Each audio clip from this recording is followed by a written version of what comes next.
I'm personally excited to introduce you folks to today's guest speaker, Shuman.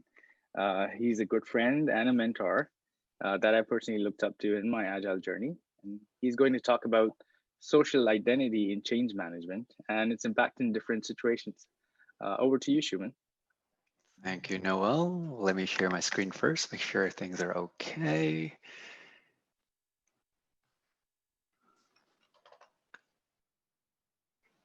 Can you guys see my screen?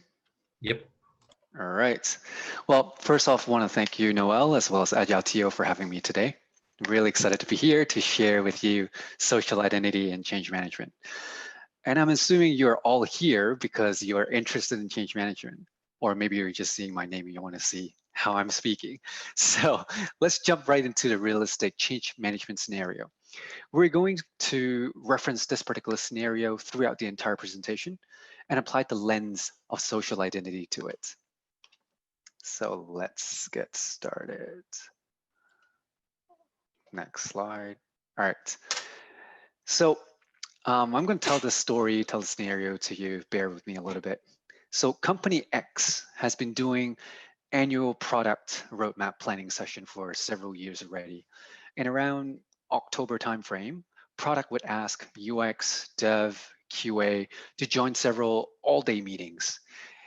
Product would pitch their ideas and do some Q&A sessions. After that, the team would be asked to provide ballpark estimations on the items so that product could take all this information back to their desk and construct a beautiful product roadmap for the following fiscal year. Typical. I'm not sure if that's how your company does it, but this is how company X does it. Here was the problem though. The proposed items in these meetings were still in idea stage, so they didn't have concrete requirements or defined scope. The estimation were way off in comparison to reality. And that's why only half the items were actually delivered every year. If you were in this situation, you can be the dev, the product manager, the scrum master, the UX designer, or even just the executive who was responsible for the delivery of this roadmap. How would you feel? Well, typically, especially one of the dev manager, he was basically fed up with this. So because the time investment in this all-day meetings is just providing inaccurate estimations, didn't really make sense to him. And since the estimations were never accurate anyway, he proposed to scrap the estimation part of the roadmap. His change proposal got rejected right away by the product group, just a flat out no.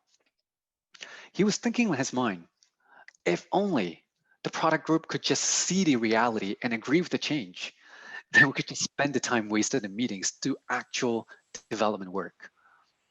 Well, this should probably paint a good enough picture for us to understand the situation. For now. So what actually happened? Why did the product group reject the proposal right away? And if we go one step further into the meta level, why did the dev manager propose this change in the first place? We're going to dive a little bit deep into something called the social identity theory and try to use that lens to dissect the situation. Well, just like most creatures on Earth, human is hardwired to care about survival. And that's why we need to have a certain mechanism to quickly identify if a person is an enemy or an ally. One of these mechanisms is the social identity theory. It allows individuals to gather information about both themselves and others based upon how they decide to classify themselves into various groups. What do I mean by that? You can see some of the examples on this slide. We can classify ourselves based on gender, education, supporter of a sport team, let's go Raptors, consumer of a brand such as Apple product or Mercedes fans. Actually, all these memberships mapping are happening in our mind. And once we mapped ourselves with a certain group in our mind, or once we have identified ourselves as a member of a certain group, then there will be some sort of tell here and there. And I want you to think about this, maybe in your own example as well. On LinkedIn, which certification or professional title do you put down right after your name? Finally. Which books are you displaying on your bookcase? Or if you go to a basketball game, which slogan are you chanting? All these certifications or professional titles, the book that you're displaying, or the sports slogan that you're chanting, these are how we identified ourselves, how we want to be perceived, or how we want to be associated. When others see these signs, they will have a rough idea on whether we are an enemy or an ally. And if we want to link this concept back to our workplace, well, clearly we have our functional department group, but on top of that, we actually hold memberships from multiple groups at work. It can be as professional as an up and coming executive. It can also be as casual as an amateur golfer that has absolutely nothing to do with work. And I just want to add two quick side notes here. First off, different social identities of ours hold different weight. Say you're a Scrum Master, or for the Scrum Masters that's in the audience right now, do you identify more with your fellow Scrum Masters, or do you identify more with your cross-functional Scrum team at work? If you don't know, think about this scenario. If both groups are having a holiday get-together right now in the same time slots, and well, I guess it needs to be a virtual get-together right now, but if there were two holiday gathering right now at the same time, which group would you go to? Which group would you associate with more? Think about that a little bit. The second side note is that sometimes physically being in a group doesn't mean that your mind associate yourself with that group. An example would be a disgruntled employee. Even though he's supposed to map himself as a member of the company, he might actually map himself as an anti-member of the company, or a member of the anti-company, saying how he wants to leave the company sucks, benefits is bad, etc. Remember, that's why all of these are happening in our brain, in our mind. We associate our memberships. It's not about where we are, which group we physically belong to, etc. Because after all, these are how we want to be perceived, how we want to be associated. All right. So what? We have all these group stuff. We're identified into groups. Well, we're telling you that based on the social identity theory, once individuals identify themselves as member of a group, then they will have some vested interest in the success and performance of that group. They can draw their self-esteem based on the success, the reputation, and perceived importance of the group. So that's why if the group goes well, then their individual value will go up because the individuals see themselves as part of a winning team. And conversely, if a team is not performing well, the group level is going to go low and the individual value will go lower. That's when the individual will work hard to defend the security and value of their group in order to protect their own individual values. So that's kind of like a brief idea or brief understanding on what the social identity theory is talking about. We're going to switch gear, going back to our scenario again. And hopefully we can see how this can apply, or how the social identity theory can apply to our situation. We're going to use this to analyze the situation. For now, we're going to only look at the dev manager and see why he proposed the change of scrapping estimation in the first place. So first off, we're going to look at the success, the reputation, and the perceived importance of the development team for the roadmap situation. Just a recap, a quick recap is that the roadmap items were only half delivered every year. And also the estimations provided by the team were hardly accurate. So how could these phenomena impact the team's value? Think about it.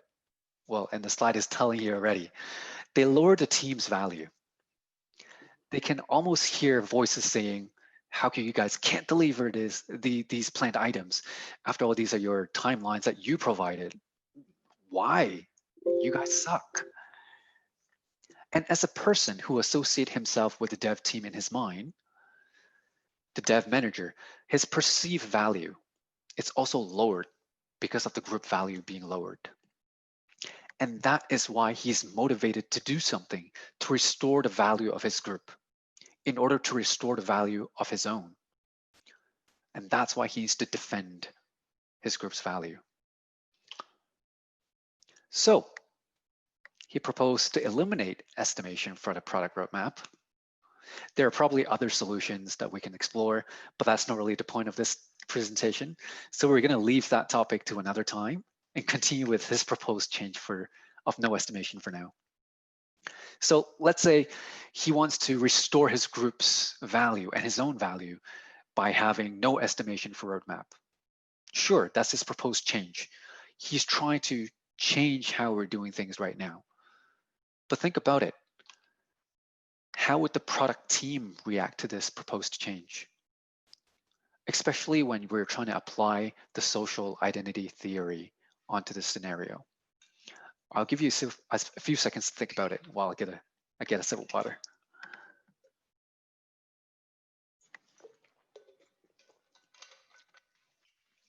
All right. So based on what we know about social identity theory so far, let's take a look. Looking back at our roles, responsibilities, and process that's currently ongoing, we see that the product roadmap has been traditionally constructed by the product group with the input from different people.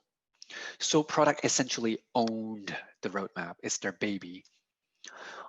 Even though there were some planned items in the roadmap that were never delivered in the first place, it at least gave them a sense of direction and a sense of certainty for the following year. And if there were no estimations, then the product groups would not be able to determine the rough ROI or return on investment on each item for prioritization purposes. And they would not be able to slot the items nicely into a Gantt chart and then create this beautiful product roadmap. So no estimation means no roadmap. And then one step further, if just all of a sudden there were no roadmap, what would the others think? People such as the executive may perceive the product group as not having a plan or not having a vision. And the value of the product group would go lower. By putting on this social identity lens, we can now anticipate, even before the change takes place, that the product group would be the resistor of this proposed change because it basically threatens their group's value, making their value go lower. Not just their group value, because their group value and their individual values tied together, the individual product manager's value is also going to go lower. They may even subconsciously identify the dev manager or even the entire dev team as enemies. And this could lead to a lot of different problems such as politics, silos, mistrust, turf protection, all these misfunction in an organization that you can think of. All right, so with paint a picture, we can anticipate what people are potentially going to do and how they're identifying each other. So what? What can we do in this situation? What can we do when we want to change? Or what can this dev manager do in this situation? Well, we'll go back to the social identity theory and derive some pointers from it. Number one, evolutionary instead of revolutionary changes. In Kanban, the change management principle is to start from what you do right now. And even in coaching, there's a common philosophy of meet them where they are. The change that you're proposing might be right. It might even map out the best operating model in the world, if there's such a thing. But revolutionary changes step on people's toes. Just like how the product team felt in our scenario, when the dev manager dropped the bomb of no estimation, essentially eliminating roadmap and jeopardizing a key deliverable of the product group. evolutionary changes prevent such allergic reactions. You want to first prevent people from viewing you as an enemy. Start by understanding the existing roles, responsibilities, and the process that's currently in place, and go from there. The second point is, well, propose the problem and then include others in mapping out the solution. There's a system thinker called Peter Senge. He once said, people don't resist change. They resist being changed. Imposing a solution can threaten people's perception on their group value and their own individual value. It's almost like saying to people that they're incapable of coming up with a solution themselves and have to rely on you to resolve the problem for them. And also, the imposed solution might not even consider the perspective of other groups. And that's why recruit others to take part in designing the solution. It is more inclusive and it creates a social identity of change champions for this particular problem. Especially if we're linking back to the social identity theory, by being a member of this change champion group, they should now have vested interest in the success of this group, which means that they should have vested interest in the success of this change. Doesn't matter what the solution is, but the problem, they have vested interest to resolve the problem. So the dev manager in this scenario, in our scenario, tried to impose a solution that didn't even consider the perspective of products. It was product's baby after all, the roadmap. So imagine, what if the dev group or the dev manager and product group got together, brainstorm on a solution that satisfied both groups? This is actually how you shift the paradigm from being enemies to being allies. And this is how we start to gain agreements on the change. Third, last but not least, understand the social identity and motivator behind resistors. There are bound to be resistors in change management. There may be people who resist just for the sake of it, and that's okay. But there are also people who resist because they have legitimate reasonings and motivations. So next time when you encounter resistors, instead of brushing them off, just try to seek out their identity and their hidden motivation behind them. Are they trying to protect their own values? What's being attacked from their perspective? With this social identity lens, you might find something interesting to work with as a change agent. So unfortunately, this is only a 15 minutes talk, so I can't really go too in depth, but then I have a list of resources for you to look at in case you're interested to learn more in this topic. So number one, this is a book called The Great Boss, Dead Boss by Ray Immelman.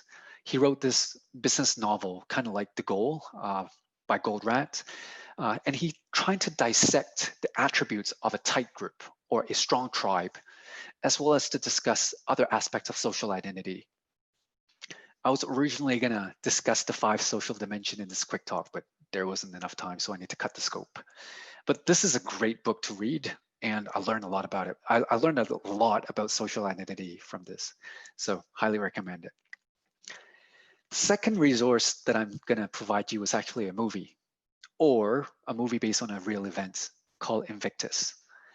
This is a movie that's documenting how Nelson Mandela used the social identity of a rugby team to break a 50-year racial tensions between the blacks and the whites in South Africa. If he could do it for an entire nation, think about how much you can do as a change agent to your organization. And this movie tears me up. So prepare a bag of tissue every time when you're trying to watch this, but also highly recommend it. Last but not least, the Kanban coaching practice. This is a class that I highly recommend, offered by Kanban University. This is also where I learned the bulk of my social identity theories, along with other coaching skills that I've been using every day. I personally am not a trainer and I'm not offering this class, but I'm sure you can find a bunch of people in the community who teaches this class. For example, namely, I know the Squirrel North, they would have trainers that is certified to offer these class. So feel free to reach out to them, but highly recommend this as well. This is a life changer for myself. So I'm going to stop here. I think I've talked enough, and maybe let's open the floor for Q&A. Shuman, this was great. And for those of you that haven't already realized, there is a chat window and you can either send messages directly to me or just post them in there. And I've already got about 7 questions that people have sent me directly. So thank you to everyone who has sent those questions to me, because Shuman, you've unpacked a lot of information, and I'm going to see if we can try and get through some of these questions. For those Sounds of good. you that are asking, this is being recorded and it will be posted on the AgileTO meetup site and YouTube channel. So you'll be able to review it to your heart's content in a couple of days once it gets posted, or maybe even tomorrow. So check out the AgileTO YouTube channel, and you'll be able to see this and all of the other talks that have been recorded and posted there as well. You'll find a link for that, by the way, in the chat window. So feel free to click on that link after, because we're not quite done yet. There are a bunch of questions here, Shuman, that we want to get into. The first one is, there's a great question here that talks about the language that groups use to either include or exclude people. Sometimes, we use language and we use words because they make us feel included. Hey, I'm going to do my whip and throughput and sprints, and that language is included when we know the language. But how does that impact people who maybe don't know the language coming into or trying to interact with another group? Great question. Actually, remember how we were saying different groups. If you are a member of a particular group, there are tells, and language is actually one of them. When you first join a new company, there are probably a bunch of acronyms that you have no idea what they're talking about. And that's probably what you're talking about, right? That's exactly it. So in the book, Great Boss, A Dead Boss, one of the 22 or 23 tribal attribution is that each strong tribe has their own language. You need to learn their language in order to be a part of that tribe. So to be fair, if you don't know the language, you're not part of that group or part of that tribe yet. You need to first learn that language, speak their language, understand where they're coming from in order to belong. So if you're an outsider and if you want to be a part of that group, well, try to learn the language. There's a follow-up question actually to that, because you're describing it from the perspective of the person trying to join the group.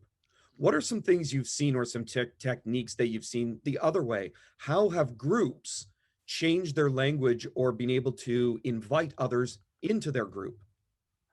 How do groups invite others to in their groups? I'm gonna I'm gonna tweak it a little bit. Instead of group inviting people, because we're saying how all these group membership is constructed in our mind. Sometimes they're not physical group that is happening. It might be we all play golf. That's why we are associating ourselves with a golfing group, or something less tangible. If I don't care about, like, not that I am, but let's say I don't care about my job, then I'm associating myself with people that, hey, this is just a job. It's not a career. I ain't one of those career people. This could also be a group, but something not a physical group. So when we're saying how the group invites other people to their group, I don't think there's such a thing. It's more so whether people exert the attribute of that certain group, or the attribute of that group. And then from there, they will belong to that particular group. Interesting. Karen's posted in the chat window here something, just while we're on the topic before we move on to some of the other questions. She's talked about 23 attributes of tribal dynamics. Karen, I don't know if you want to unmute yourself, and maybe, is there something that you'd like to say more about that? I think that might be interesting. Sure. So Shuman was talking about whether it was 22 or 23. So I'm just saying that there are 23, and this is directly coming from Great Boss, Dead Boss. Perfect. Absolutely. And then to go further onto Shuman's question, what was going through my mind is that perhaps for inclusion, maybe the group adopts new vocabulary to be inclusive. I'm thinking of, like, the he, her, she kind of inclusive for diversity. Those kind of people, they start adopting that kind of language. That's what through my mind. Perfect. I want to add more on that. There's actually a tactic that you can do if you really want to include other people, is to create a super tribe. Think about, you guys might not have watched the movie yet, but think about Nelson Mandela, how he was, back then there was a white tribe and a black tribe in South Africa. And as it has been 50 years of racial tension between them. But he was using one super identity called the nation of South Africa, or just an identity of the rugby team's fans, and then united the two sub-tribe into one super tribe called the South African tribe. So this is essentially another mechanism how we can break the walls between the groups and then unite people together. So super tribe is also a concept in the book Great Boss, Dead Boss. So feel free to check it out. Cool. By the way, I just want to put a plug in for Invictus. I don't know who this Mandela guy is, but really, I mean, it's Morgan Freeman brought the nation together. Morgan Freeman did it, Shuman. Is there anything that Morgan Freeman can't do? Morgan Freeman can do anything. All right, let me move on. Let me move on to a couple of other questions here. Morgan Freeman can't defeat snakes on a plane. That's the only thing he can't do. Oh boy. All right, before we go too far down this road, because I've totally derailed it now, all my fault. There's a question in here that's interesting, because you're talking about groups and social networks in sort of change management and in teams. Are there places, and I know you've kind of alluded to it with the talk about South Africa and Nelson Mandela, but are there other places outside of organizations that we can see how this plays out? Yes. Think about last year when the NBA happened. Everyone, or a lot of people, especially Torontonian, were cheering for the Raptors. And think about how many of the cheerers, how many of the fans were actually bandwagoners. So when the Raptors first went into playoffs, people were like, oh, okay, it's the first time out of a lot of years, but good job, hooray. And then as they advanced in the playoff, more and more people pay attention to them. Why is that? Especially Torontonian and Canadian, because of their identity as Torontonian and Canadian drives them to have, oh shoot, our group value is going higher. Our team, our representative, Toronto Raptors, is doing so much better. We need to support them. That's why the individuals are doing something extraordinary, doing something that they didn't do out of the ordinary, especially the bandwagoners, to go from not watching the NBA into paying attention to the NBA, into memorizing names that they didn't usually know, such as Kyle Lowry, Kawhi Leonard, Pascal Siakam. That's the effect of social identity. People just unite around an identity. You don't even have to be a part of it. You might be living outside, you might be living in the US, but if you still identified yourself as a Torontonian, that's when people change their behavior. So I guess that's another example. Really cool. There's two quick things in the chat that I just want to call out. Mike Kaufman put a note in there about SCARF. And I'm wondering, Mike, if you can constrain yourself to 20 seconds or less. And I am going to time you. I will mute you in 20 seconds. Not that Mike and I know each other, and you're picking on me.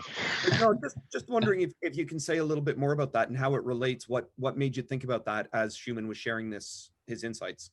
Yes, and I can't remember the originator of SCARF, so Google it. But it's status, certainty, attribution. I think I can't remember. R and F is fairness. So those are the qualities that kind of like bind a social group together, and or those are the social qualities that you might run up against when you're trying to communicate with someone. So if you're saying something to them and you're threatening their status, right? If your communication threatens their status, then it's a challenge to them. But if you can say something that supports or maybe even enhances their sense of status, then it's a more positive sense of communication. And so your whole talk about social cohesion and how social groups form kind of reminded me of SCARF in some sort of way. And if you don't know about SCARF, Shuman, I don't expect you to respond to this. I just thought I'd toss that out. No, that's very okay. good. There's an sorry, I'm just going to interrupt there. There's another one. It's David Rock, by the way, if anyone's interested. And the A is autonomy, and R is relatedness, if Thank anyone's you. interested. But yeah, worth looking up.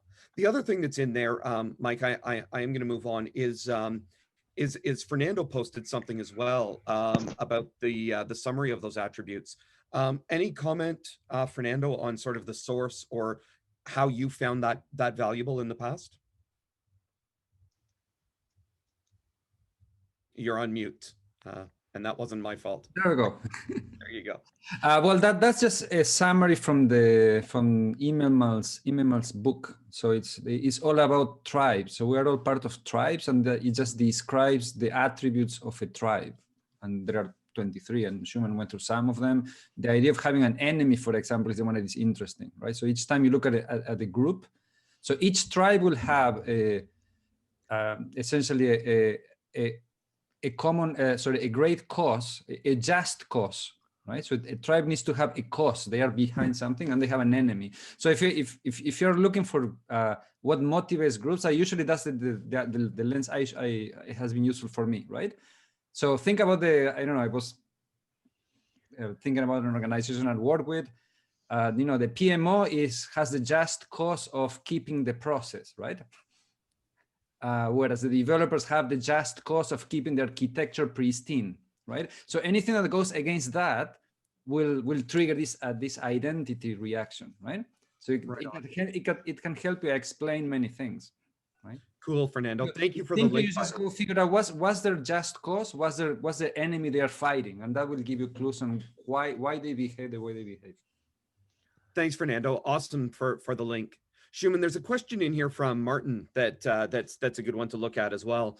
And you're describing sort of the loose connection that we have in many of these environments, but there are other environments that create really tight tribes. Things like and Martin gives great examples here of the military, right? Creates a really tight bond of those. Any thoughts about to Martin's question in here? Any thoughts about the cohesion when it comes to the group formation? So there are a lot of dimensions that we actually did not dive into today, and social cohesion is one of them. There is a difference between how you introduce change, or how effective change can be, between a tight and a loose group. Actually, what do you guys think? Does a tight group has a better chance to go through a change, or does a loose group have a better chance of going through changes? I'll bounce this question back to the audience and see what you guys think. Well, unfortunately, Shuman, I'm gonna sort of jump in here and just point out to people that we are outside of our time box at this point. Oh, okay. But you know what? It's a great question, sort of, to leave us with and to think about. How do those groups do? Maybe in the fact that there's just a couple of seconds left. There's also a link being posted in the chat right now on feedback on this session. If you can take a few minutes to click on that link, we would love to get your feedback on what you thought of tonight's session and the format of Quick Talks in general. There are lots of other places that do much deeper dives on stuff, but we'd love to know just what you think about the format of Quick Talks. So please take a moment to fill that out. And while people are doing that, Shuman, if you could maybe give us your take on that answer, and maybe just throw up your slide again as to how people can get in touch with you if they want to follow up or if they want to discuss this in a little bit more detail. Sounds good. Let me do my slide first. But please don't forget the feedback form in the chat window. That would be great. There's Shuman's contact information. What do you think, Shuman? Tight groups? Yep. So if a group is tight, that means they have a lot of rituals. They might have like a rite of passage to get in. I think it's harder to change, because are they really that open? Are they really understanding? Are they even be curious enough to learn more? So short answer is, I think a tighter social cohesion might not actually be a good thing for change management. If anything, a looser group might be a better one. And that's just a short answer. Cool. Hey, folks, thanks for your time. If anyone wants to stick out one last question snuck through here that I'm gonna go, Shuman. Are you good for one more question? Let's do it. Okay. One question came in here is product the way we create walls and tribal ideas in Scrum? Yep. What about it? What do you think the impact of creating a tribe that way is in something like the Scrum framework? Mm-hmm. It's sometimes it's necessary for people to feel like they have a sense of control. It might give them a sense of importance or a sense of certainty on, oh, okay, this is a smaller group that we can kind of have an idea how they're going to be delivered and whatnot. So I'm not going to say it's good or not, because it really depends on situation. And maybe you do need to have that Scrum framework. Maybe you do need to have that wall in a certain company. So we can't really have a blanket statement of, okay, this is bad or this is good. It really depends on the situation of the company. And that's why, once again, evolutionary changes versus revolutionary. So if it is working, sure, it doesn't even need to evolve. But if there are some problems that we see, think of an experiment that we can do and then do it and see if you're better off or not. So evolve all the time. Awesome answer, Shuman. Love hearing it. That's a great perspective. Thank you so much for your time. Thank you to all of you for sticking out with us. Please take a minute to fill out that feedback survey. We will see you in 2 weeks, hopefully at our next virtual QuickTalk meetup. Thanks so much, everyone.